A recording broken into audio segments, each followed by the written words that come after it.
trouver. Donc on a dit qu'on allait commencer cette semaine à faire un travail sur la notion de la colère.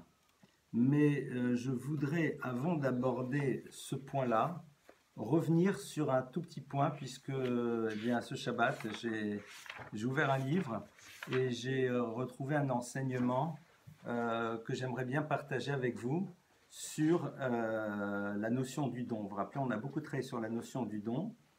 Et je voudrais vous partager un enseignement d'un maître qui s'appelle Rabbi Yecheskel Weinstein, qui dit la chose suivante. Adam yachol latet kevan shebentina zuhu bonet et atzmo urotze liot noten lehit balet v'shakol yifnu elav. Il dit que lorsque quelqu'un, donc on reprend quelque chose sur le don, hein, après on va attaquer l'univers de la colère, mais il dit la chose suivante. Il dit que lorsque l'individu cherche à donner, eh bien souvent, donner, c'est une manière de se faire exister. Alors, ça ne veut pas dire pour autant que le don qu'il donne n'a pas de valeur, mais évidemment, celui-ci est parfois, en effet, un élément qui est là pour l'identifier. Et il dit la chose suivante, vatran. C'est un point que je n'avais pas développé, donc c'est pour ça que j'avais juste envie d'en parler aujourd'hui très rapidement. Il dit que ce qui va révéler que quelqu'un véritablement est un donneur, c'est dans la capacité qu'il aura d'être mevater, c'est-à-dire la capacité qu'il aura de renoncer.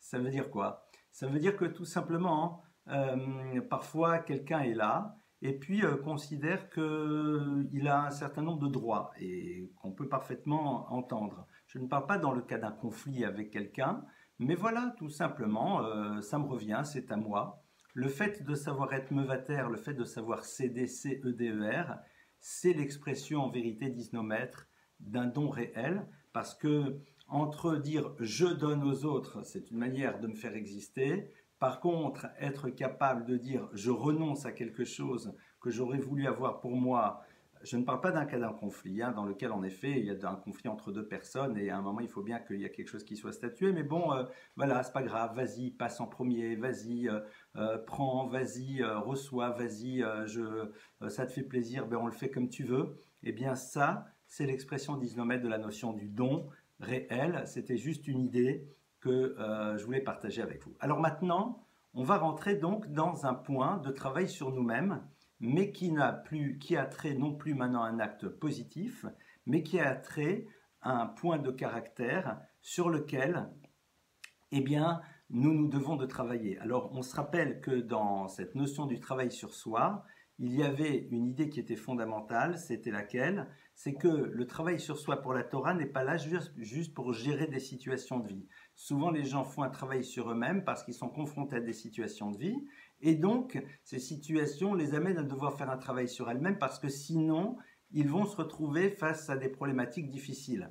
Alors que pour la Torah, rappelons-nous, l'idée du travail sur nous-mêmes, j'ai envie de dire, ça fait un peu pédant de le dire de cette manière, est presque consubstantielle à l'être. Ça veut dire que ta vie, elle est là pour que tu effectues un travail sur toi-même. C'est au fond ta finalité, c'est de te transformer, c'est de te raffiner, c'est d'essayer de grandir et non pas juste de faire un travail sur soi parce qu'il est nécessaire. Les conséquences positives du travail sur soi, nous allons les voir évidemment. Évidemment qu'on va travailler sur la notion de la rancœur, sur la notion de la colère, sur toutes ces notions-là. Évidemment, il va y avoir des conséquences dans la réalité de notre quotidien, mais c'est une conséquence. L'idée, c'est de se transformer en tant que tel. Pourquoi? Parce que vous allez voir que dans la vie, il y a certaines personnes qui ne feront pas de travail sur elles-mêmes parce qu'elles n'en voient pas l'intérêt, parce que tout simplement, qu'elles fassent ce travail ou pas, ça ne changera pas grand-chose à leur vie. En effet, alors pardonnez-moi de le dire de cette manière, c'est un petit peu réducteur, mais vous saurez l'entendre au second degré, c'est ce que j'appellerais l'univers des caprices de stars. La star, c'est pas nécessairement la star de cinéma, du chant ou de ce que vous voulez. La star, c'est cette personne qui en effet considère qu'elle n'a pas besoin de changer. Pourquoi? Parce que de toute façon, les gens ayant besoin d'elle, les gens ayant besoin d'être autour d'elle, de parce qu'elle est, de parce qu'elle représente, de parce qu'elle leur apporte, eh bien de toute façon seront là et donc elle peut se permettre d'agir comme elle le désire. Ça ne changera pas grand-chose à son monde relationnel et social, même si en effet souvent celui-ci sera plutôt surfait et plutôt extérieur. Et donc, c'est la raison pour laquelle la Torah dit attention, ce n'est pas parce que c'est nécessaire, mais c'est parce que tout simplement ça fait partie de ton travail de vie. Alors, avant de rentrer dans la notion du ka'as, dans la notion de la colère, comment travailler sur la colère, et vous allez voir que ça va nous prendre quand même un certain nombre de jours de travail, rappelons-nous un principe fondamental que nous enseigne un maître qui s'appelle Raphaïm Vital. Alors, qui est Raphaïm Vital? Raphaïm Vital, c'est un élève du Hari Akadosh. Le Hari Akadosh a été le maître par excellence de la Kabbale.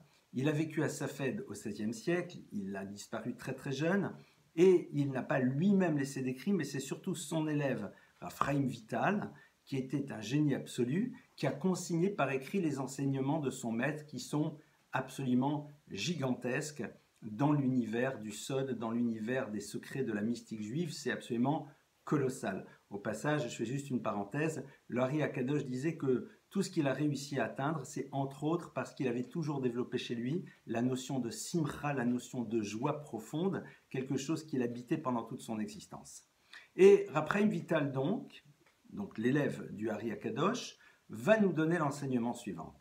Il va nous dire qu'il faut savoir que l'être humain est constitué de 4 dimensions. Il y a 4 dimensions fondamentales qui constituent l'être humain, et ce, quel qu'il soit. Il y a ce que l'on appelle le principe de feu, Yesod HaEsh. Il y a ce que l'on appelle Yesod HaRuach, le principe du souffle. Il y a ce que l'on appelle Yesod HaMaim, le principe de l'eau.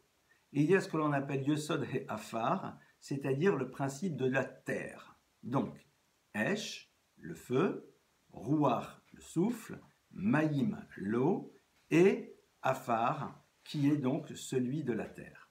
Ces 4 principes, dit-il, correspondent à 4 éléments fondamentaux au niveau des qualités et des défauts que possède tout individu. Nous, on va pour l'instant s'arrêter, même si généralement ce n'est pas trop notre manière de travailler, sur la partie des défauts, sur la partie négative.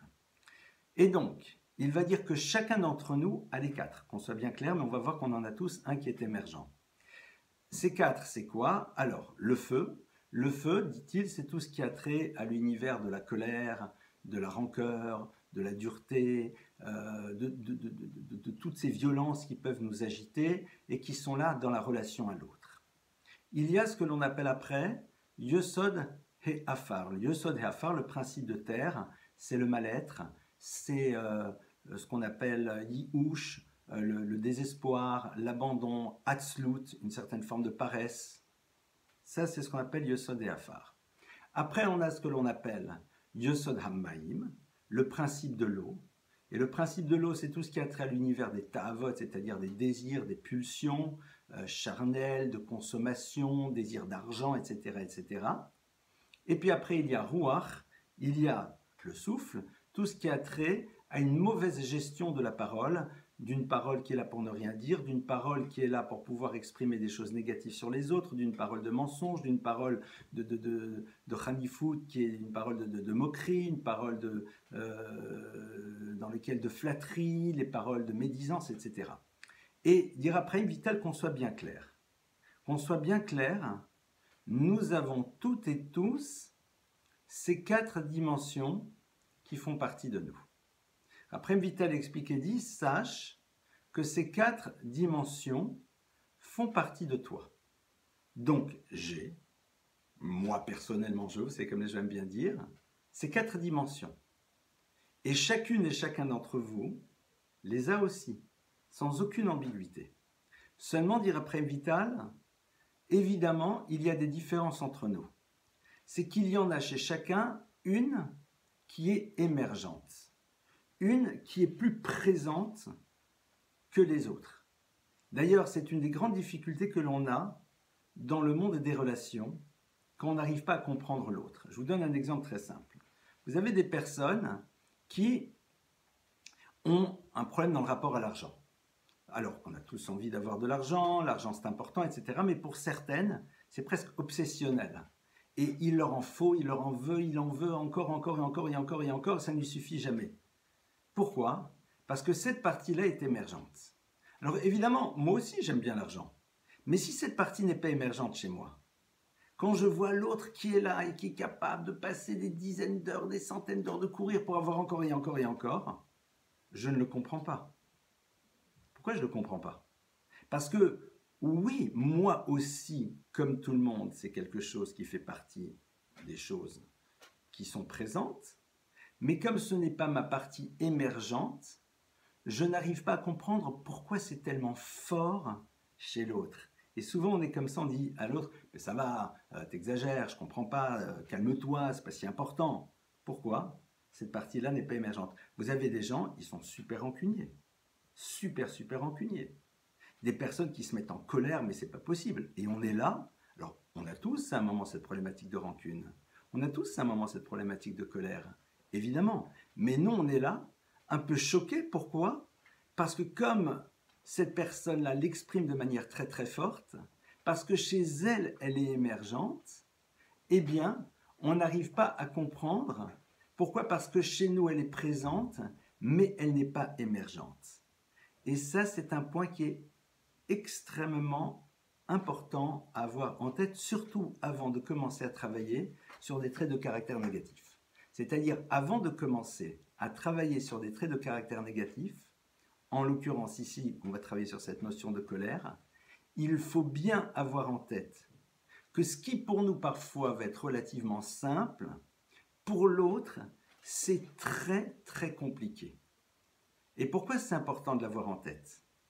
Parce que si pour l'autre c'est très compliqué, alors lorsque l'autre arrive à faire un travail sur lui-même par rapport à ce point-là, eh bien nous devons valoriser ce travail à la hauteur de la difficulté de celui qui a été obligé de le faire. Imaginez que voilà, que pour moi la colère c'est quelque chose de super difficile et que dans une situation donnée, j'ai réussi plus ou moins à me maîtriser. Si on me dit « Ah ben j'espère bien », évidemment que ça ne me donnera pas envie de continuer. Pourquoi? Parce qu'à mon niveau, le travail que j'ai effectué est quelque chose de colossalement difficile par rapport à quelqu'un pour qui c'est relativement simple. Imaginez que j'adore le chocolat, voilà, d'accord? J'aime le chocolat. Et puis qu'à un moment, j'arrive à résister. Si quelqu'un me dit ben, « j'espère bien, tu sais très bien que c'est pas super bon pour toi », évidemment que je vais mal le vivre. Pourquoi? Parce que pour moi, la relation à cette pulsion du chocolat est très forte et très puissante. Et donc l'effort que j'ai dû faire est extrêmement important au regard de cette dimension émergente. Donc, je récapitule avant de commencer cette introduction au travail sur la colère. Rappelons-nous que nous avons ces 4 éléments qui sont présents chez nous. Tout le monde les a. Nous en avons tous un qui est émergent. Et nous devons évidemment l'identifier et savoir que nous avons un travail particulier à faire par rapport à ce point-là, évidemment, et c'est ça un des grands enjeux de notre vie, et comprendre qu'en effet, ce qui pour nous est très facile et pour l'autre complexe, est réciproquement, et à partir de ça, commencer à faire un travail sur ce point-là. Maintenant, eh bien, si vous le voulez bien, nous allons donc commencer à travailler sur ce que l'on appelle la colère en hébreu, c'est-à-dire ka'as. Ka'as, c'est la notion de colère. Alors, la notion de ka'as, comment est-elle vue par nos maîtres? C'est-à-dire comment les maîtres de la tradition juive voient la problématique de la colère. Parce que vous savez que les maîtres de la tradition juive vont parler sur les différentes midotes et vont traits de caractère, pardonnez-moi, et vont essayer d'exprimer leur point de vue là-dessus. Et là, regardez, il y a un texte qui est bouleversant, qui est un texte qui est tiré du Zohar, c'est-à-dire donc, c'est un enseignement kabbalistique que l'on retrouve donc dans la paracha de Totsavé, page 182a. Regardez ce que le Zohar, donc ce que les maîtres de la tradition de la Kabbale vont nous dire à propos de la colère. Alors, je lis le texte, je le traduis, et après on va essayer de le comprendre.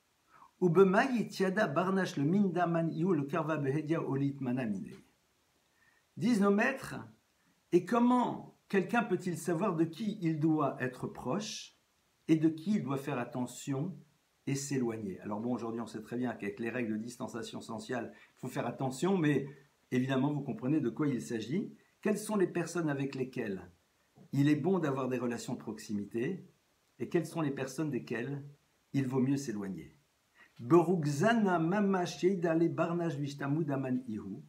C'est à travers la notion de roguez, c'est-à-dire de colère, que l'on pourra véritablement définir qui est l'être qui est en face de nous. Je ne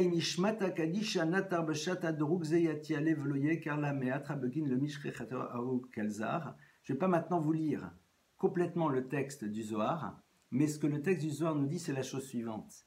Il dit, il faut que tu saches qu'au moment où quelqu'un se met en colère, eh bien littéralement, il déchire son âme céleste et il va vers les profondeurs de tout ce qui a trait aux notions les plus basses présentes chez l'individu.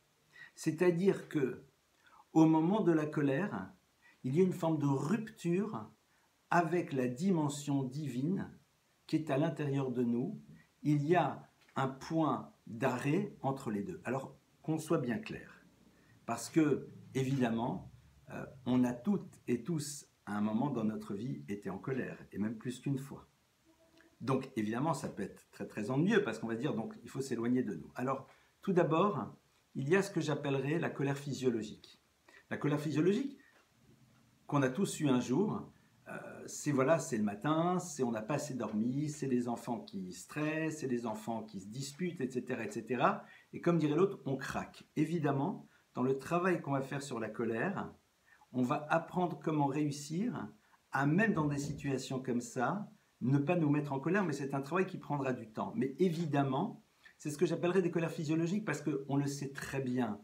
Parfois, on n'a pas assez mangé, on n'a pas assez dormi, on est soumis à un stress et on est parfaitement conscient qu'on va se mettre en colère et on est parfaitement conscient que c'est complètement ridicule, mais on ne trouve pas les énergies pour réussir à être dans la maîtrise de nous-mêmes.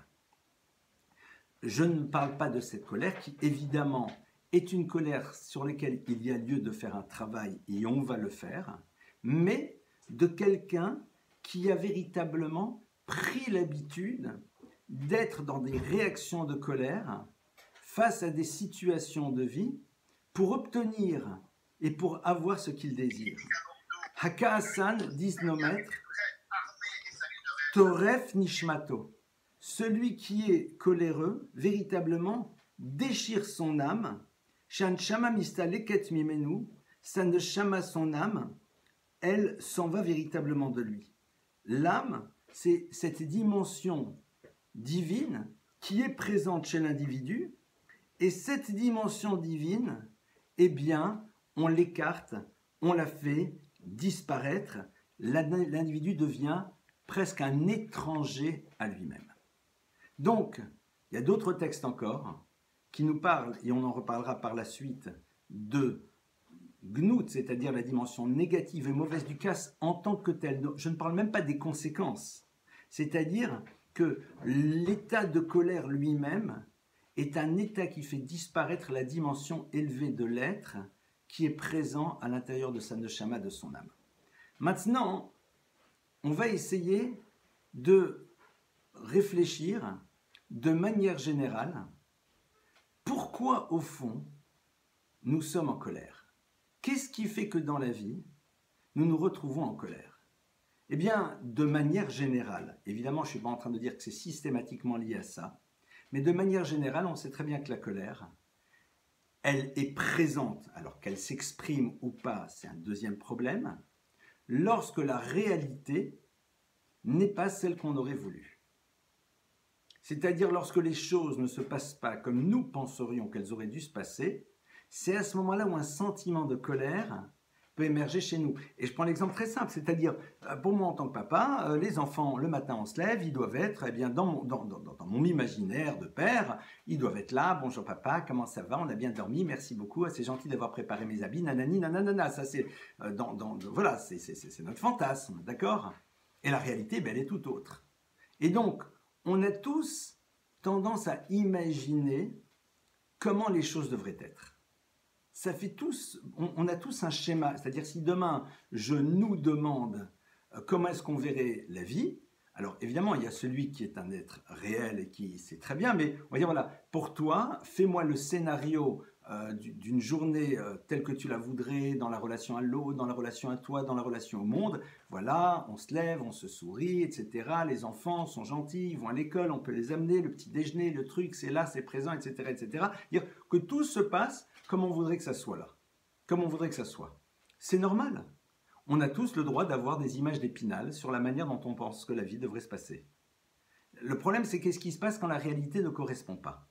Et surtout, quand cette réalité ne correspond pas et que c'est un tiers qui, d'après nous, est responsable. À ce moment-là, le sentiment de colère peut commencer à être présent à l'intérieur de nous et évidemment, il pourra par la suite s'exprimer. Alors, le point de départ du travail sur la colère, et vous savez, ce travail, on va se voir Bezrat Hashem maintenant tous les jours de 12h30 à 13h pour faire ce travail, et ça va prendre un certain temps, donc step by step, lentement mais sûrement, comme dirait l'autre, Salat Aguirre Rokrou, lentement tira loin. Le travail sur soi, c'est pas quelque chose qui est une formation accélérée, hein. C'est quelque chose qui prend du temps, donc c'est des choses sur lesquelles il ne faut pas espérer d'avoir des résultats trop rapides, hein, qu'on soit bien clair. Les choses se mettent en place au fur et à mesure. Donc, pour récapituler, on a vu que la colère faisait partie de chaque individu. Chez certains, elle est émergente. On a vu un texte qui nous dit la gravité de ce que représente la colère en dehors des conséquences pratiques. Hein, en dehors des conséquences pratiques de tout ce que ça peut détruire dans le monde des relations. C'est-à-dire au niveau de l'être même. Ce sentiment de colère qui peut véritablement nous déconnecter de la dimension spirituelle élevée qui fait partie de nous.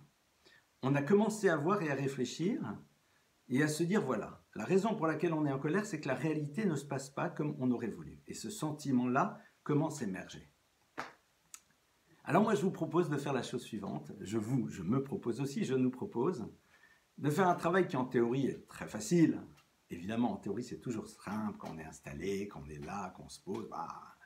Non, mais ce qui est intéressant, c'est, comme dirait l'autre, tachlas, hein, quand les choses se passent concrètement. Eh bien, le travail numéro 1 que je vous propose de faire, que je nous propose de faire, pardonnez-moi, et d'ailleurs, je l'écris dans mon second livre, eh bien, j'appelle ça la théorie du qui a dit que. La théorie du qui a dit que, elle sert à quoi? C'est une théorie, en vérité, qui sert à la chose suivante. Elle est là pour nous permettre de nous poser la question suivante et de nous dire, mais au fond, qui a dit que la manière dont je pense que les choses devraient se passer est quelque chose d'absolu? Alors qu'on soit bien clair, qui a dit que l'autre ne devait pas m'insulter, évidemment? Qui a dit que l'enfant ne devait pas tout casser? On est d'accord. Mais vous allez constater que souvent, on a une certaine vision sur la manière dont les choses devraient se passer. Et c'est peut-être pas sûr que dans l'absolu, tout le monde pense la même chose. Regardez, un truc tout bête. On rentre à la maison le soir. Dans notre vision à nous, on rentre, tout le monde doit dire comment ça va, nanana. Why not? C'est sympathique. Mais peut-être que l'autre, en vérité, n'a pas la même vision que moi. Tu n'en sais rien. Tu n'en sais rien. Tu n'as aucune certitude que ce qui pour toi est du domaine de l'évidence l'est aussi pour les autres. Apprendre à développer cette dimension du qui a dit que, c'est ce que j'appellerais commencer à faire un travail dans l'univers de la psychorigidité. Le travail sur la psychorigidité, c'est quoi? C'est être capable d'imaginer que ce qui pour nous est normal et évident ne l'est peut-être pas pour l'autre de la même manière. Créer cette forme de souplesse, même si par la suite, nous arrivons à la conclusion que notre vision est la bonne, même si on dit non, en vérité, je pense que dans la vie c'est comme ça, mais juste s'habituer et se dire, mais au fond, qui a dit que ce qui pour moi est évident l'est pour l'autre aussi de la même manière? Je vais vous donner un exemple tout bête. Un exemple tout bête qui vous est peut-être une fois arrivé en tant que parent. Regardez, un enfant. Un enfant, il est tout petit. Cet enfant qui est tout petit, eh bien, il a des jouets. Et puis, il tape dessus et ça fait du bruit et tout le monde est là. Il dit « Ouais, bravo, bravo, bravo ». Donc lui, il s'habitue à ce qu'il y a des choses, vous tapez dessus, ça fait du bruit, ça va dans tous les sens, etc. C'est super. Un beau jour, il est dans le salon, dans la salle à manger, il ouvre le dressing, il y a quelques assiettes en porcelaine, il les tire et il commence à taper dessus. Il tape dessus très fort. Évidemment que quand il commence à taper dessus très fort, les assiettes, ça fait plein de bruit comme c'est joué. Voire même s'il tape très fort, parfois c'est marrant parce que ça fait plein de petits jouets, n'est-ce pas? Lui, dans sa tête, il ne voit pas la différence. Pour lui, cette idée de la valeur d'une assiette qu'on ne peut pas casser, qui par la suite peut te couper, etc., il n'en a pas conscience. Pour lui, un jeu pour lequel on l'applaudit, c'est des choses sur lesquelles on tape et qui font plein de bruit et tout le monde est très content. Donc lui a trouvé quelque chose d'autre sur lequel il tape et ça fait plein de bruit. Mais il ne voit pas où est le problème. L'enfant, on lui a donné des grandes feuilles de papier, on lui a fait faire des découpages et on lui a dit « ouais, c'est beau ». Lui, il a les ciseaux, il commence à faire des découpages dans les rideaux. À son niveau, à lui, à 2 ans, il n'a pas conscience qu'en vérité, le matériau rideau, ce n'est pas la même chose que le matériau feuille. Donc, qui a dit que ce qui pour moi est évident l'est pour lui? Pour lui, en vérité, ce n'est pas du tout évident, ne serait-ce que parce qu'on ne lui a jamais dit. Et même au niveau des adultes. Vous avez des adultes, on ne leur a jamais dit certaines choses. Il y a certaines règles qui pour vous sont évidentes, que eux-mêmes n'ont jamais apprises pour des raisons X, Y ou Z. Alors, ça aurait été bien qu'ils les connaissent, ça aurait été bien qu'ils soient au courant, c'est possible. Mais qui a dit que ce qui pour moi est évident l'est pour l'autre? Même si dans l'absolu, j'ai raison, je n'ai aucune certitude que l'autre a la même conscience que moi par rapport à certaines choses. Et le début du travail sur la colère, c'est, même si on s'est mis parfois en colère, on a mal réagi, mais se dire après, mais au fond, et qui a dit que l'autre en vérité avait conscience, savait, et qui lui a dit, et d'où est-ce qu'il a appris? Et peut-être qu'en vérité, dans son monde et dans son univers, ces choses qui pour moi sont très importantes, on ne le lui a jamais dit, ou alors on lui a relativisé parce que tout simplement il a grandi dans un autre monde, ou il a grandi dans un autre cadre. Et donc évidemment à partir de cela, les choses ne sont pas les mêmes. Regardez, je vous donne un exemple très simple. Imaginez qu'on va demain dans une ferme. Nous, on ne connaît pas toutes les règles. Alors nous, on est là et on n'est pas au courant que si on commence à faire bouger les poules dans tous les sens, peut-être que ça va affecter la ponte des œufs. Nous, on n'en sait rien. On n'en sait rien, on ne nous a jamais appris. Nous, on est là avec les poules. Et le fermier est en colère, mais vous ne vous rendez pas compte de mes poules. Mais je ne suis pas au courant. On ne m'a jamais dit ça. Alors, je comprends que tu ne sois pas content, mais toujours être capable de se dire, attention, est-ce que je suis sûr que l'autre est au courant? Il a conscience qu'on lui a expliqué, qu'on lui a dit. Et ce, surtout pour les petits-enfants et aussi beaucoup dans les relations de couple et les relations de proximité.